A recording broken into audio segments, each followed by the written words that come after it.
She was just a girl in seat 12F. That is what the boarding pass said, and that is what anyone passing by would believe. A girl in her early 20s with dark hair tied in a simple knot. No makeup, no jewelry, a plain black hoodie and faded jeans, her. Sneakers, resting quietly against the carpeted floor of the aircraft aisle. She looked ordinary, and in the chaos of passengers rushing to stow their bags and claim their seats, she blended into the background like a shadow with no weight. The plane filled quickly with voices overlapping the sound of zippers, the clink of buckles, the shuffle of restless feet. And yet she hardly moved, her gaze fixed on the oval window beside her, where white light from the tarmac reflected in a blur. She was calm on the surface, but inside her chest, each beat of her heart felt like the hammering of a piston, a relentless pounding that spoke of something more than nerves. She shifted slightly in her seat hands, folded loosely in her lap, but her eyes never left the window. The passengers around her did not notice the way her body tensed when the engines roared to life. They did not notice how she angled her head to listen. Not to the captain's welcome over the intercom, but to the exact pitch of the turbines. She could tell the difference between a minor vibration and a major one. She could hear the strain of a machine when it pulled against the wind. She could sense whether the power was balanced and smooth or whether it was forcing too hard. Against resistance, this was not knowledge anyone would expect from a civilian, but it flowed through her as natural as breathing. The woman beside her sighed, pulling a paperback novel from her purse and flipping it open. The man in the aisle seat fumbled with his phone, searching for the last flicker of signal before the tower lost them. The girl in 12F paid no attention to either. She was studying the subtle tremor in the airframe as the aircraft began to taxi, her fingers curling around. The armrest, though her face remained impassive, she felt each jolt of the wheels as if her nerves were wired into the landing gear. When the plane tilted into its takeoff roll, she pressed her back against the seat, her eyes narrowing the acceleration. Surged through the cabin, pressing every passenger into silence. But she was not silent inside her mind. Her thoughts roared faster than the engines, the rhythm of numbers, calculations, speed, altitude, thrust, everything counted, everything measured. The plane lifted, nose rising, wheels separating from ground, and the girl closed her eyes for one single second because it was too much like memory. She remembered another cockpit, not wide and commercial, but narrow and tight metal, vibrating around. Her shoulders, the controls alive beneath her gloves, the sky not peaceful, but raging with storm and threat.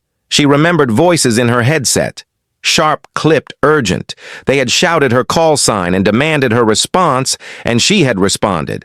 Like fire sharp, precise, unstoppable, yet now she sat in seat 12F. A girl who was supposed to be nothing more than a passenger. The flight steadied at last, and passengers relaxed. Seatbelts loosened, voices resumed, but she did not relax. She kept her seatbelt locked across her lap, her spine rigid, her eyes flicking from window to aisle to ceiling, as though she were tracking more than scenery, as though every sound carried weight. She heard the faint click of a latch somewhere in the galley. She heard the uneven rhythm of a bag shifting above row 14. She heard the layered tone of the engines as they leveled at cruising altitude, and though others smiled or ordered drinks, she listened like a soldier waiting for an order. Her hand slid toward her wrist where the cuff of her hoodie rode slightly high, and there beneath the thin skin was the faint trace of black ink, faded but permanent, 3 characters carved in a style only one community would recognize. It was not a tattoo, chosen for beauty. It was a brand chosen for survival, a mark tied to hours of sweat in hangars, to missions whispered in briefing rooms, to nights where adrenaline replaced sleep. She had thought it buried. She had thought no one would ever see it.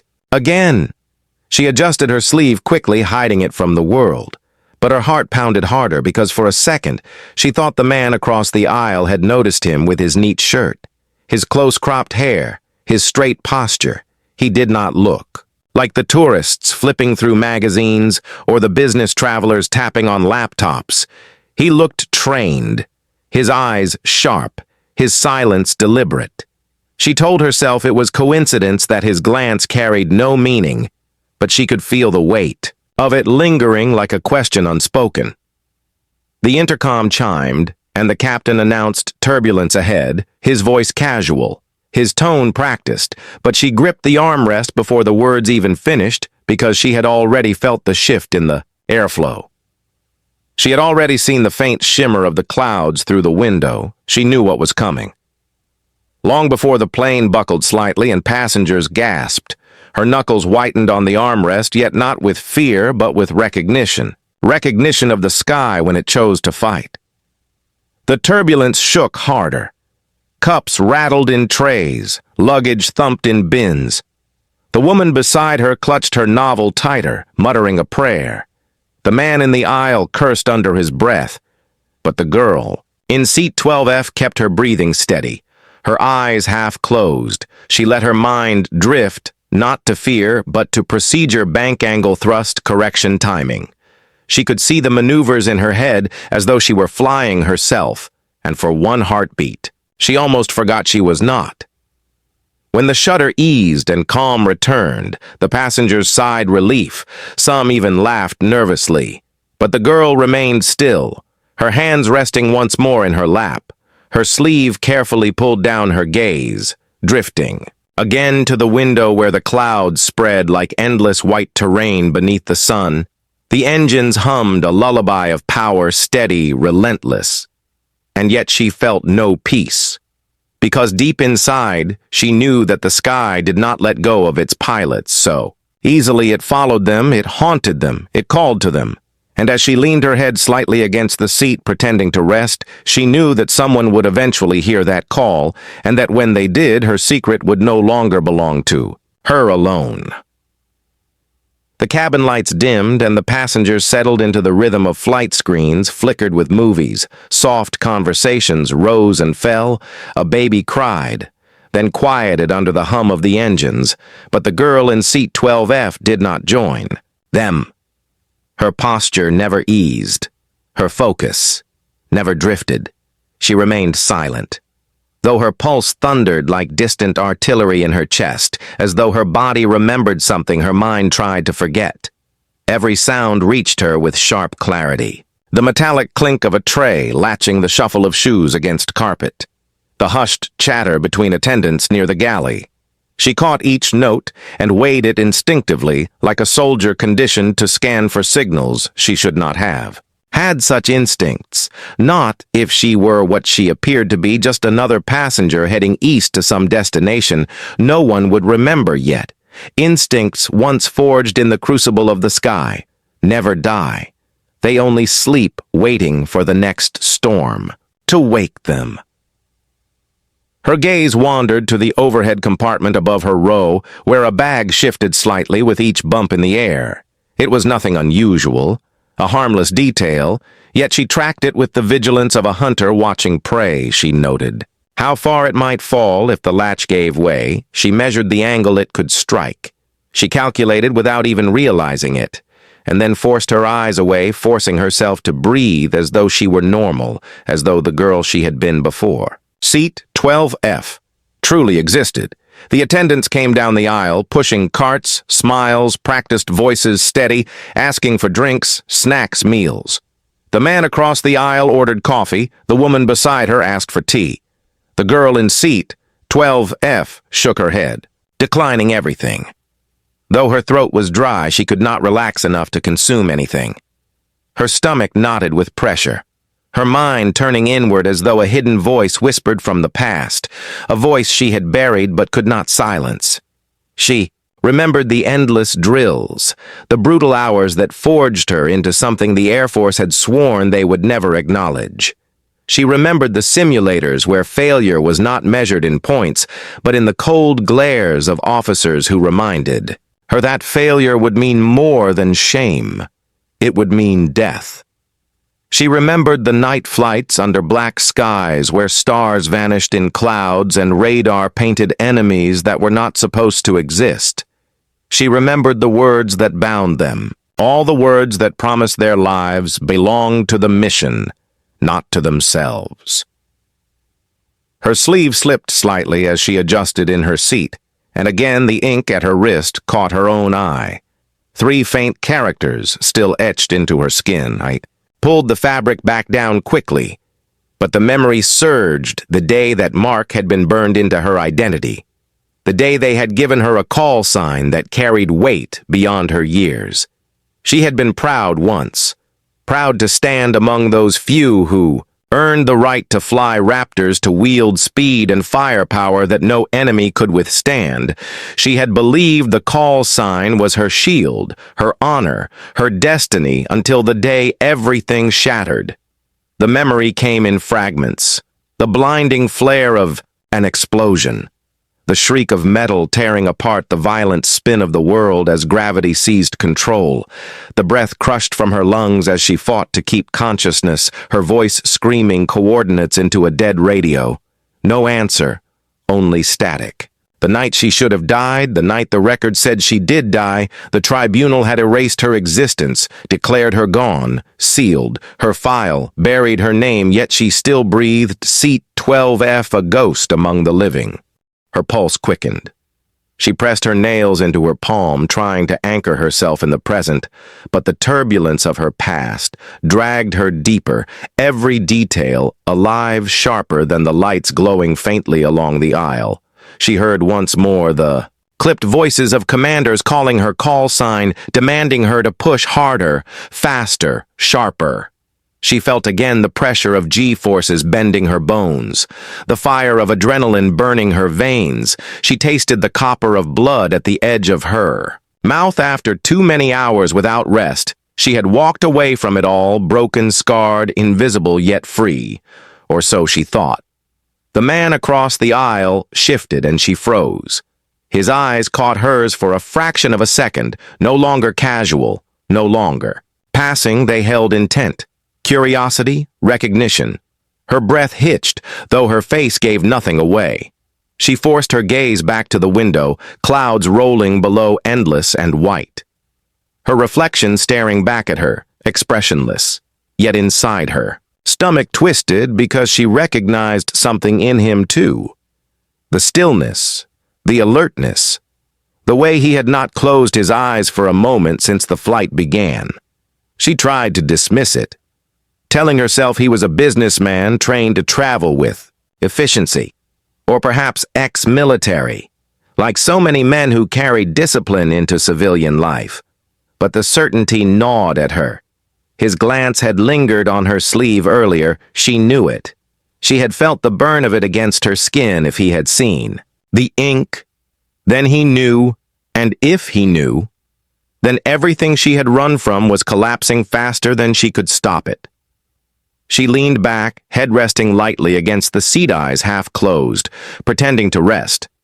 But she listened to his breathing steady. Controlled to the rustle of paper, he unfolded a document too crisp to be leisure reading to the faint creak of leather. When he shifted a concealed badge or card pressing against his chest, she told herself she was imagining it paranoia born from exhaustion. But deep inside, she knew her instincts were rarely wrong. The engines droned steady through the night, yet each second stretched like an eternity, her mind pacing corridors of memory, corridors she had locked long ago. She remembered the night. She walked away, her uniform stripped, her name erased, the cold voice of an officer telling her she no longer existed, telling her that the program never happened, telling her that silence was her only salvation. She had agreed, desperate to breathe outside the walls, desperate to vanish into anonymity. But she had not realized then that ghosts cannot vanish. They linger until they are found.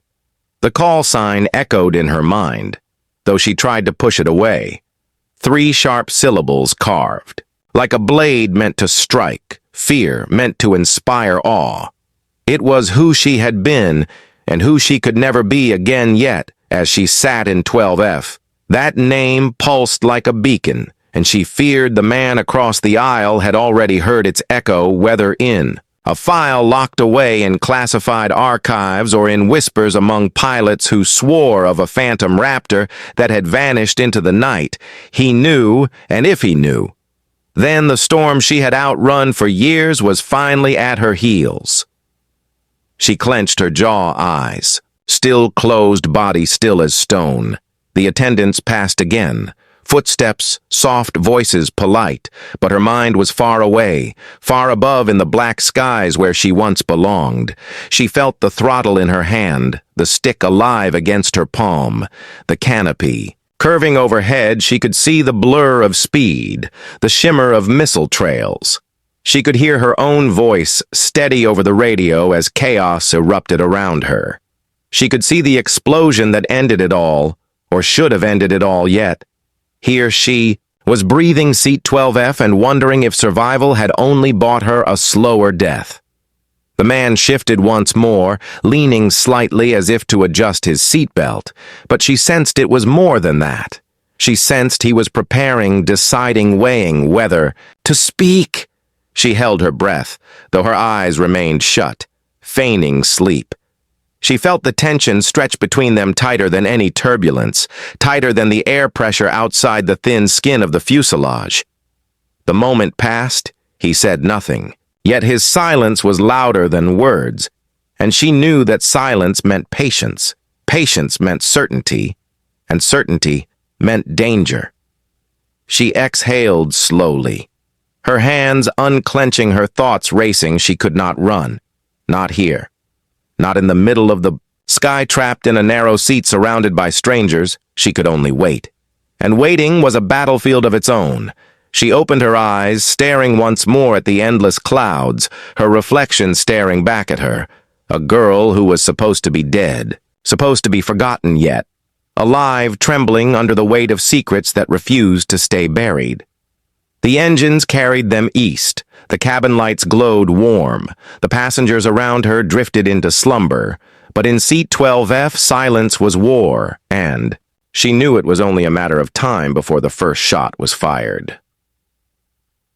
The man across the aisle adjusted his posture slowly, deliberately, as though the movement itself carried weight. He did not fidget like the restless passengers scrolling their phones or sipping from plastic cups. He moved with precision, shoulders square, spine straight.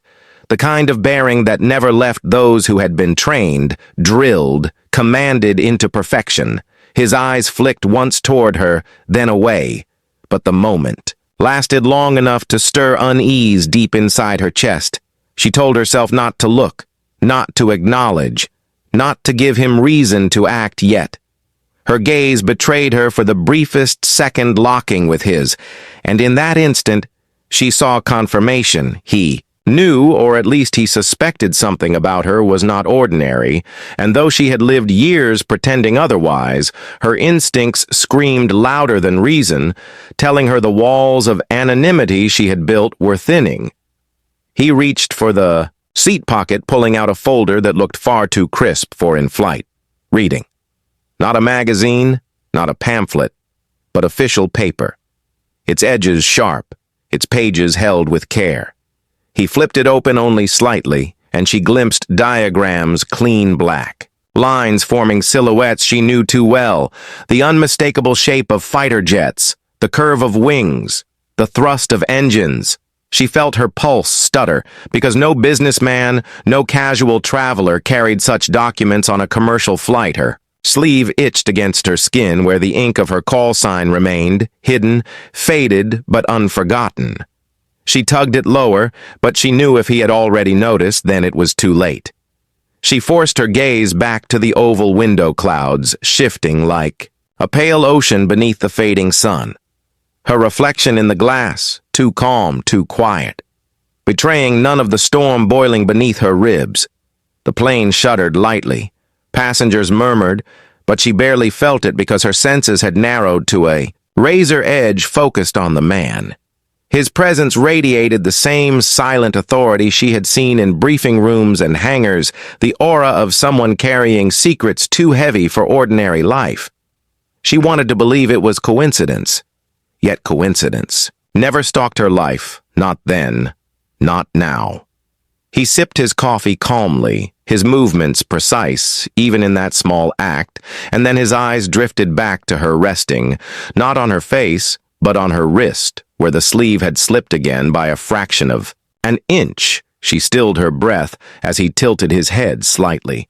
A look of recognition, almost imperceptible, flickering across his expression. He said nothing, but silence itself became a weapon between them. She pressed her palms against her thighs, grounding herself, but her mind spun back to the night it had all ended. The tribunal room silent, except for the scratch of pens across paper.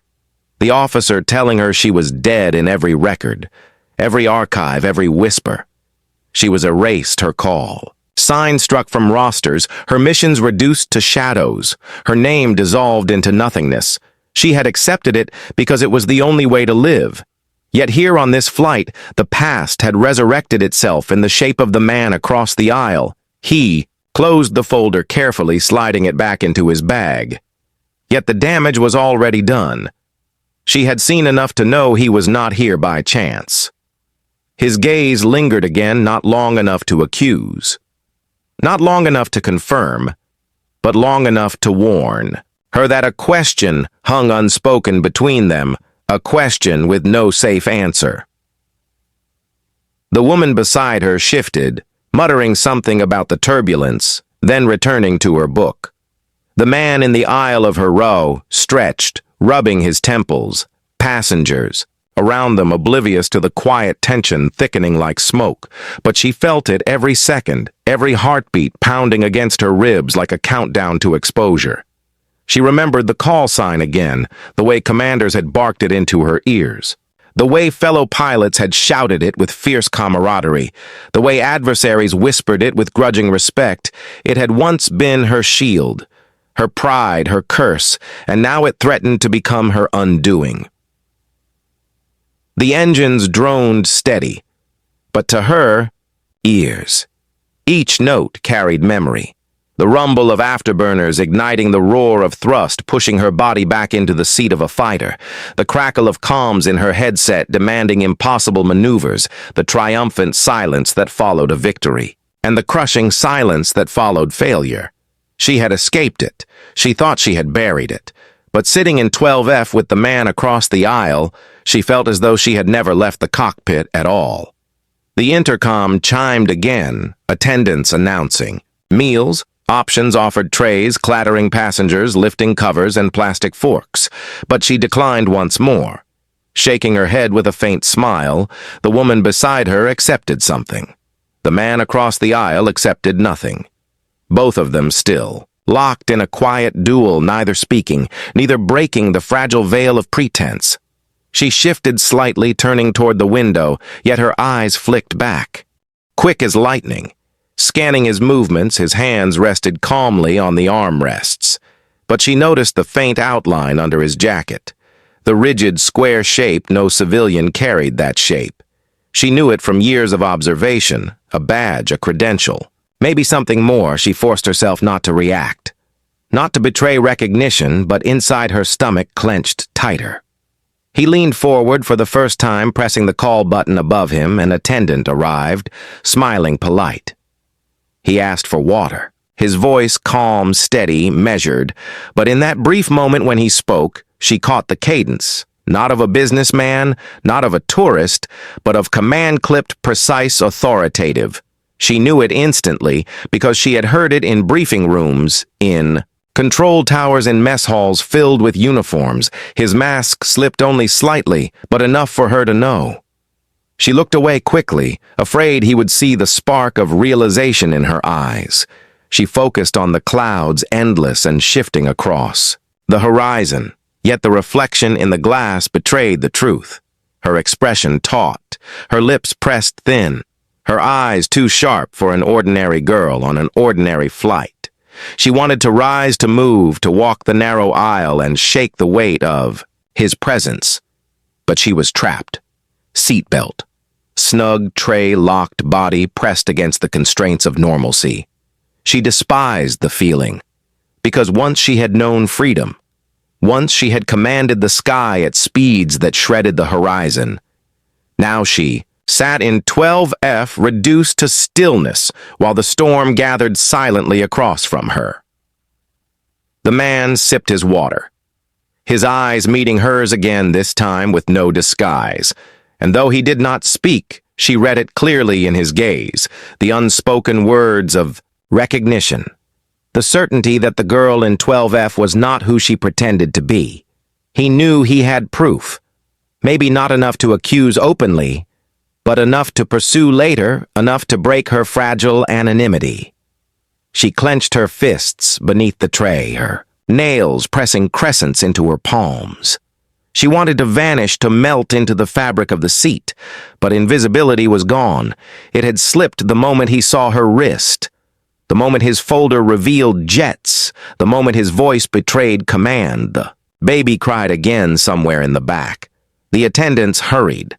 Passengers laughed softly over shared stories, but the girl in 12F sat rigid, heart-racing lungs tight, as though the cabin itself had become a cockpit at altitude where oxygen thinned, and every breath carried weight, the air between her and the man thickened the silence louder than thunder. She imagined him leaning closer, imagined him whispering her call sign, imagined the sound cutting through the noise like a blade, and she shivered. Though the cabin was warm because she knew the moment was coming, the moment he would shatter the fragile peace with a single word, and once spoken there would be no return, no denial, no escape. She pressed her forehead lightly against the window, clouds blurring under the motion of the aircraft, her reflection watching her with steady, unflinching eyes. The girl she saw was not dead, though the record said otherwise. The girl she saw was alive, haunted, hunted, and waiting for the storm to break. And across the aisle the man leaned back calmly, patient, his eyes still fixed on her as though he, too, knew the storm had already begun. At 30,000 feet, the clouds opened wide like endless pale fields, the turbulence easing until the flight smoothed into silence. Passengers sighed in relief, voices rising again, laughter filling the cabin. But for the girl in seat 12F, the calm was a lie. A fragile mask stretched thin over a storm that had only begun to gather. Her breath was steady, her hands folded. Loosely in her lap, yet inside her chest, the rhythm of her pulse thundered against her ribs, louder than the hum of the engines. The man across the aisle waited, watching with a patience that unnerved her. His eyes sharp but calm, his movements deliberate, every gesture calculated not to draw attention, yet each one heavier with meaning than the chatter of the cabin. He leaned slightly closer, the angle subtle, his voice low, carried only to her, and the words he spoke froze her heart with the weight of inevitability. You should not exist. Her blood turned to ice, the world around her muffled as though sound itself recoiled from the truth. In his words, she kept her expression blank, fighting the instinct to flinch, but inside her stomach clenched. Her mind raced, because in that one sentence he had shattered the fragile wall of anonymity she had built for years. No ordinary man would speak such words, only someone who knew who she had been, who she still was, despite the grave they had dug, for her identity. She turned slowly, eyes narrowing as though confused, playing the role of an ordinary passenger caught off guard, but his gaze told her that denial would not save her. He knew too much. He had proof. Maybe not in his hands, but in his certainty, in the quiet conviction of a man carrying classified truths, his folder earlier, his bearing, his voice. It all pointed to one conclusion. He was Air Force, and he was here for her. She swallowed hard-tasting metal on her tongue, a memory more than reality. The metallic tang of oxygen masks at high altitude, the sharp bite of adrenaline that had once filled her blood before dogfights and missions, and silence over radios she had run from that world, fled into obscurity hiding under shadows, and false names believing her past buried yet here in seat 12F. The past had crawled back from the grave and sat across the aisle. She whispered carefully, words measured quiet as though testing his resolve. I don't know what you mean, but even as she spoke, she knew he would not be fooled. His eyes darkened slightly with something between recognition and pity, as though he saw through every layer of disguise she had worn for years, as though he had already read the truth in her posture, in the precision of her movements, in the ink hidden beneath her sleeve. He leaned back slightly, his face neutral, his tone controlled but his words a blade cutting through her silence. Your file was closed. Your name struck from records. Your death written. In ink. And yet here you are, alive, breathing, sitting in front of me when you should have been nothing more than a ghost. He paused, letting the weight of the statement settle before adding softly, "And I have seen the mark on your wrist." Her throat tightened. She tugged her sleeve lower, though the motion itself betrayed her. He had seen it. She could not deny it. The faded ink of her call sign etched into her skin a mark that had once been a badge of honor, then a curse, and now a beacon drawing. Hunters.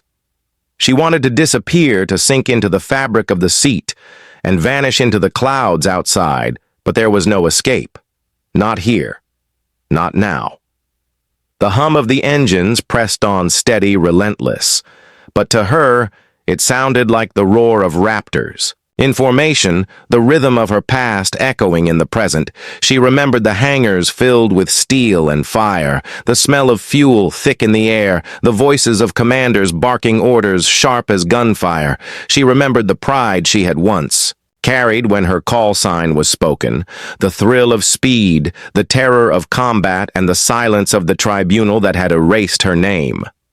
Her eyes met his, and for the first time, she saw not just suspicion, but certainty. He knew her call sign. He knew. Her missions, maybe even the crash that had ended it all. The tribunal had declared her dead to protect the program, to protect the Air Force from scandal, from questions they could not answer. But this man had found the truth somehow, and now he sat across from her, holding her life in his hands. She whispered again, barely audible, "What do you want from me?" And though her voice trembled, she forced her gaze to remain steady. His reply came without hesitation. "I want to know why you are alive and why you disappeared when the world was told you were gone. Because pilots like you do not simply vanish. They leave scars in the sky and shadows in the records, and shadows always leave a trail." She closed her eyes briefly, trying to silence the rush of memory. But it came anyway. The explosion, the fireball that tore through her jet, the sudden plunge, the chaos of alarms, the suffocating silence of a dead radio she had ejected at the last second, body breaking against the violence of the sky landing. In darkness alone, unseen, she had crawled from the wreckage, battered, bleeding, knowing no one would come. Knowing the program would bury the truth, and so she had vanished, letting them declare her dead, because survival was her only escape. But now, survival had betrayed her. The man across the aisle stared with the certainty of one who had pieced together fragments, whispers, rumors. Perhaps he had hunted her for years. Perhaps this encounter was no accident. Perhaps he had waited for her to appear, and fate had delivered her in seat 12F. She tried again to deflect, her voice steady but her words hollow. "I am no one, just a passenger going east," but his expression did not change. His eyes held hers unblinking, as though daring her to keep. Lying, the silence between them stretched taut, like the wires of a trap ready to snap. The captain spoke over the intercom, announcing their smooth altitude, thanking passengers for patience during turbulence, but his voice was a distant echo, irrelevant to the battlefield. Unfolding in row 12, the real turbulence had nothing to do with weather. It was the storm of secrets breaking free inside the cabin. The man leaned closer slightly, his words precise and deliberate. "I have read the files. I have spoken to those who trained you. I have seen the missions erased from records, and I know the name that once owned the skies, a name that was feared and respected and cursed alike, a name they swore was gone. But now I see it alive in front of me." He paused, eyes narrowing as he delivered the final blow. Your call sign. Her breath caught, though he had not spoken the name aloud. Not yet the weight of it hung in the air heavy. Like the moment before a missile strike, she felt her heart pound against her ribs so hard it hurt, because she knew that once that name left his lips, everything would change. Denial would crumble. Escape would vanish. Her past would no longer be. Buried, it would be alive, breathing, hunting her again. The passengers around them laughed, shared drinks, pressed call buttons, but she felt none of it. Her world had shrunk to the narrow space between her seat and his words. The cabin itself felt smaller, tighter, suffocating, as though the walls closed in the sky outside, endless but useless, because she was trapped here 30,000 feet above ground, facing the ghost she had tried to outrun. She wanted to rise, to shout, to demand silence, but she could not. She had only one weapon left, denial, fragile and failing. She whispered again, "Please, you are mistaken." But her voice cracked, betraying her fear. He watched her for a long moment, his silence louder than any accusation, his gaze a mirror reflecting the truth she tried to hide. The hum of engines filled the void, steady, relentless, but beneath it, she heard the echo of her own call, sign louder than turbines, sharper than steel, the name once burned into her identity, now hovering on his lips, ready to strike. And as the plane soared east, cutting through clouds that glowed in fading light, she knew there was no escape. The storm was here. The sky had claimed her again, and the man across the aisle held the power to expose her with a single word. She sat frozen in seat 12F, her breath shallow, her heart hammering louder than the engines outside the world around her. Blurred voices of passengers, laughter of children, clink of glasses, all fading into a dull echo because her focus was locked on. The man across the aisle, the man who held her secret in his hands, the man who looked at her with the calm certainty of someone who had already decided her fate. She wanted to vanish, but there was no place to hide, no corner of the sky deep enough to bury what was about to be spoken. His eyes narrowed slightly, his lips parting just enough to form the sound. She feared the sound that carried the weight of her buried identity. He whispered her call sign, 3 sharp syllables cutting through. The hum of the cabin like a blade, sharper than any scream, quieter than any prayer, but heavier than thunder. And the moment the name left his mouth, her world cracked wide open. Her chest tightened so hard she thought she would suffocate her throat, constricted. Yet she forced herself not to react, not to flinch, though inside her entire body trembled. That name was a ghost. It was the shadow she had sworn never to hear again. It was the mark of who she had been, the pilot who flew faster, harder, sharper than any rival. The phantom who haunted war games and simulations, the shadow written into the whispers of those who believed in legends. It was the name that had died with her file, the name burned onto the fuselage of an F-22 that vanished into the night. The memory slammed into her like a missile, the night sky alive with tracers, the roar of afterburners tearing through her bones, the sharp voice of commanders, calling that call sign again and again, demanding impossible maneuvers. She remembered how she had responded, how she had delivered again and again with precision, with fire, with the kind of skill that had made her both a weapon and a threat. She had believed she was invincible until the night the sky betrayed her, until the fire consumed her jet, until silence claimed her radio, until the tribunal erased her existence.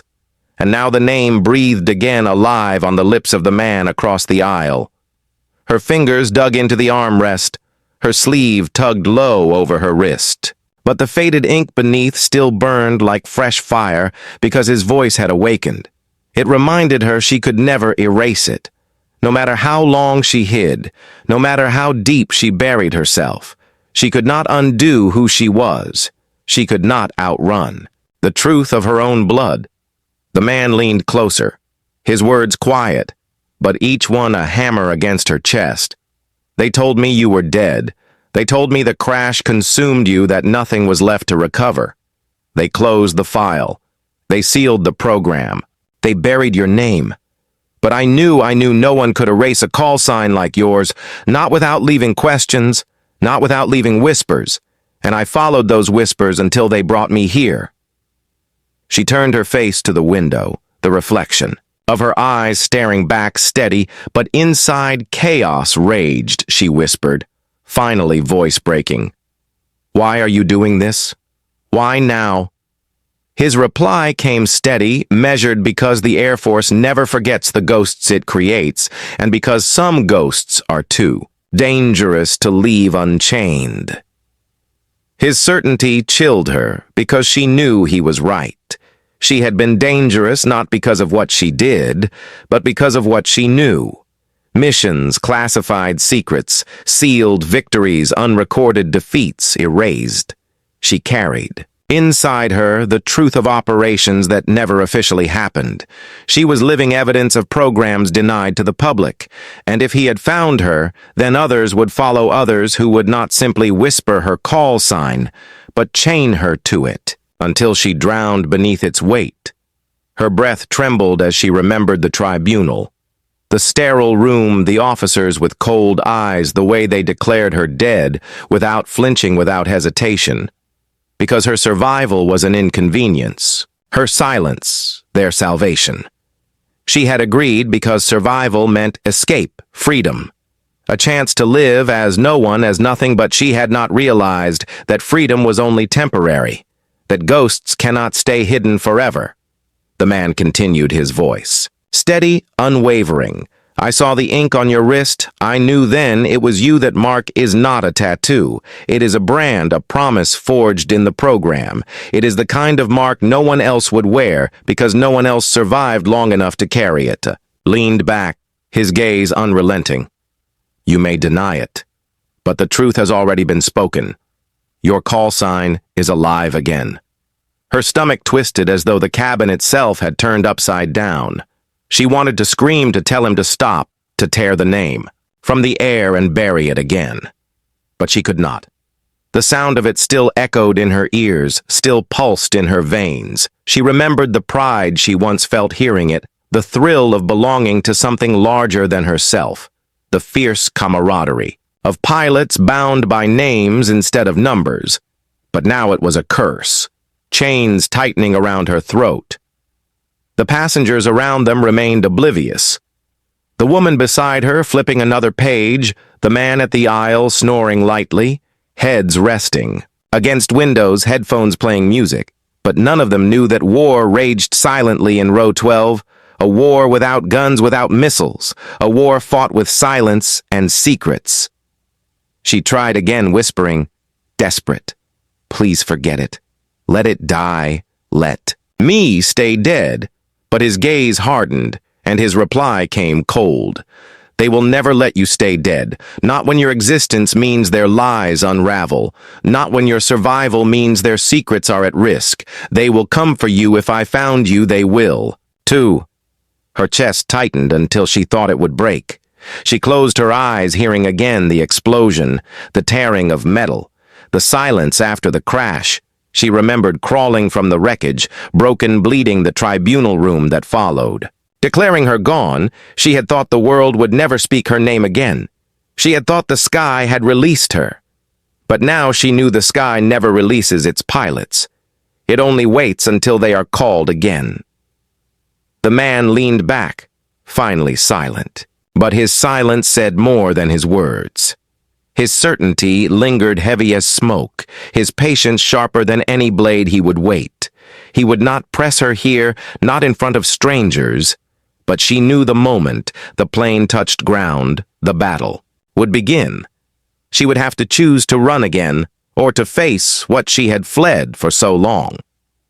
Her reflection in the window stared back at her.